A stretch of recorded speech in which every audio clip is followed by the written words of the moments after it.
Little handmade nails with square shanks were discovered. If they were modern, they would be glued, but this find suggests they date back to the 1800s or even earlier. Adding to the intrigue, a possible ancient boot sole was unearthed near the stone road in the swamp. If it truly is ancient, how old could it be, and who might it have belonged to? The search for treasure on Oak Island is far from over, and today, something unexpected might turn the tide. At the garden shaft, the team is piecing together clues that could change everything. Rick and Alex Lagina, along with Gary Drayton, Laird Niven, and Emma Culligan, are working together to make sense of their latest discoveries. Just last week, they unearthed a mysterious coin and a Phoenician bead, both of which could point to an ancient connection. But that's not all. Pottery pieces that could be centuries old and even the boot heel have been found, raising more questions than answers. Could these items finally explain who was really on the island and why? The hunt continues, and the secrets of Oak Island are closer to being uncovered than ever before. The morning on Oak Island feels different today. There's a certain energy in the air, as if the island itself is waiting for something to be revealed. The team's mission is clear: return to the garden shaft and continue the search for the elusive treasure. This is no ordinary dig. This area has been tied to some of the most significant discoveries made over the years. The garden shaft has always been a focal point of the treasure hunt, with its rich history of strange artifacts and unexpected finds, but today, the stakes feel even higher. Rick and Alex Lagina are already discussing their next steps as they make their way toward the excavation site. They have been through this before: countless digs, endless dead ends, but something about today feels different. If we're going to find anything that ties back to the treasure, it's going to be here, Rick says, scanning the shoreline ahead. Alex nods, his mind focused on the task at hand. We've got new evidence from around here, Dad. This could be the breakthrough we've been waiting for, he replies. Their conversation is full of determination, but also the weight of the years they have spent chasing answers. The team's optimism is fueled by solid leads they've uncovered recently. New evidence has surfaced near the shoreline, and while it may seem like just another clue in the long list of possibilities, something about it feels different.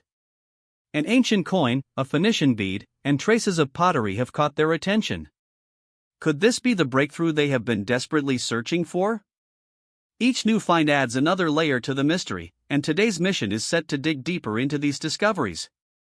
As the team prepares to begin excavation, the air is filled with anticipation.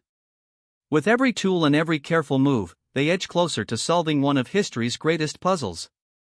The shoreline holds its secrets, and with each turn of the shovel, there's a chance they might uncover something that finally connects the dots between the island's strange past and the treasure that still eludes them. This is not just another day of digging, it's a chance to make history. And the garden shaft, where so many clues have already been unearthed, is the perfect place to start. As the team gears up, there's a shared understanding: this could be the day they finally unlock the answers they've been chasing for so long. The morning is filled with quiet excitement as they gather to review their recent finds.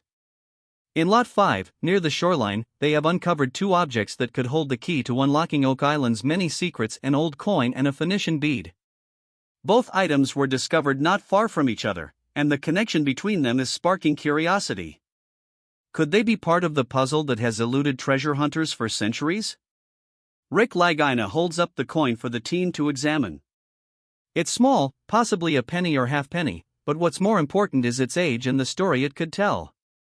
Gary Drayton, the team's expert metal detectorist, takes a closer look. It's the right size for a penny or halfpenny, but it's definitely old, he says, squinting at the worn edges. This could be from the 18th century, the design seems to match something from the late 1700s. The possibility that this coin could date back to the same time period as the discovery of the money pit raises intriguing questions. Could this be a clue that predates the infamous pit itself? Emma Culligan, the team's archaeologist, steps forward to take a closer look. Using the Skyscan 1273 CT scanner, she prepares to examine the coin in greater detail. The non-invasive CT scan emits radiation, allowing her to peer beneath the corrosion and reveal the finer details of the coin's design without causing any damage. As the scan takes place, the tension in the air is palpable. Slowly, the image on the screen sharpens, and Emma speaks up. There it is, she says, pointing to the inscriptions revealed by the scan. It's an English penny or halfpenny dating back to the reign of King George II. The coin was likely minted between 1760 and 1820. The discovery is a big one. This coin, potentially from the 1700s, could even predate the discovery of the money pit by several decades. The question now becomes, how did it end up here? Was it lost by early explorers, or is it tied to something deeper, perhaps even the treasure hunt itself? The team is left wondering, could this coin be an essential piece of the puzzle they've been trying to solve for years? Just as the coin's mystery begins to settle, another discovery catches the team's attention: a Phoenician bead found nearby. This small artifact could be evidence of ancient international trade routes. The Phoenicians, known for their vast trading network across the Mediterranean, could have traveled far beyond their home, leaving behind traces of their civilization in unexpected places. The bead might be more than just a decorative object. It could point to a connection between Oak Island and ancient trade routes, potentially linking it to a lost history of exploration and discovery. The team is left grappling with the implications of these finds: a coin from the 18th century and a Phoenician bead, two objects from completely different cultures and time periods, yet found so close together. Could they hold the answers to Oak Island's mysteries, or are they just more scattered pieces of an ancient puzzle? The team moves deeper into the garden shaft, with each step heightening the anticipation. The ground seems to hold more secrets, and their hopes are high as they continue their search. Then, out of the earth, they uncover several pieces of pottery, fragments that immediately spark a new wave of excitement among the team. One piece stands out: it appears to be Chinese porcelain. Gary Drayton is the first to react. "Look at this," he says, eyes wide with enthusiasm. "This is fine-quality Chinese porcelain.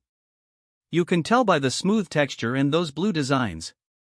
His voice reveals a sense of wonder as he gently picks up the pieces, carefully inspecting them. The porcelain, with its intricate patterns, seems out of place in the swampy terrain of Oak Island, and yet, it might be the missing link they've been searching for. Rick Lagina steps in, offering some historical context. Chinese porcelain was highly prized in Europe during the 16th and 17th centuries. It was traded all over the world and was considered a luxury item. For these pieces to end up here on Oak Island, it's not just a coincidence. Rick's insight sets the stage for something even bigger. This porcelain might not be a random artifact, it could be tied to significant historical events that span across oceans. Archaeologist Laird Niven, the team's expert on historical artifacts, adds another layer to the mystery. The Portuguese were some of the most active explorers and traders during that time, he says. They would have been bringing back Chinese porcelain as part of their trade routes. Laird's words paint a picture of global exploration and trade, suggesting that these items could have arrived on Oak Island via Portuguese explorers in the early 1500s. The narrative takes an even deeper turn as the history of Portuguese exploration unfolds. Famous figures like Vasco da Gama, known for opening up sea routes to India and China, were not only navigators but also key players in the global trade network of the time. The Portuguese, along with their ties to the medieval Templars, might have had a hand in laying the foundations for what would later become a treasure hunt of legendary proportions on Oak Island. The possibility of a Templar presence on the island gains traction, as these explorers were often tied to secretive societies with vast wealth and knowledge. As the camera zooms in on the delicate blue patterns of the porcelain fragments, the narrative feels even more connected to history. The cracks on the pieces seem to whisper stories of a time long gone. The porcelain could be the smoking gun that links them directly to the island. The discovery of the pottery, especially the Chinese porcelain, adds a rich layer to the mystery. Could these artifacts point to a forgotten chapter in history? And if Gary's theories are right, the stone road might not just be a path through the swamp, it could have been a key part of an ancient international trade route, connecting the farthest corners of the world to Oak Island. As the team continues their excavation near the stone road, they remain hopeful that they are closer than ever to unraveling one of history's greatest mysteries. A new discovery catches their attention: a boot heel, partially buried in the soil. The artifact, old and worn, seems to have been left behind by someone from another time. It's an unexpected find that instantly piques curiosity. Gary Drayton is quick to kneel down, carefully lifting the boot heel from the ground. He inspects it with keen interest, noticing the square hobnails embedded into the leather. This is a clear sign that this heel is from an older time, Gary says. Hobnails like these were used before modern adhesives to fasten the sole to the boot. We're looking at something from the 1800s or maybe even earlier. Rick Lagina joins Gary, his eyes narrowing as he examines the piece more closely. This is a rare find. You don't see hobnails like these very often, especially in this condition.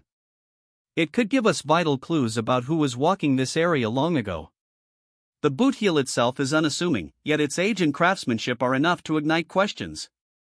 Was it left behind by someone who walked this land centuries ago? The mystery deepens as the team discusses the possibilities. Rick suggests that the proximity of the boot heel to the stone road could be more than just a coincidence. Whoever built this road must have had some reason to be here. This boot heel might help us figure out who they were. Could it be early settlers or perhaps pirates? He asks, looking out over the swamp. The idea of pirates is intriguing, especially considering the island's notorious history with treasure hunts and legends of hidden riches. The boot heel now sits as an enigmatic clue to a past that remains elusive. Could it belong to someone connected to the treasure hunt, or perhaps a group of explorers who left behind more than just artifacts? As the team continues to search, they wonder who exactly might have walked these grounds centuries ago. Were they the road's builders, pirates in search of treasure, or something far more unexpected? The discovery of the boot heel only raises more questions than answers, leaving the team eager to uncover the full story. As the team gathers around their latest discoveries, a clear pattern starts to emerge.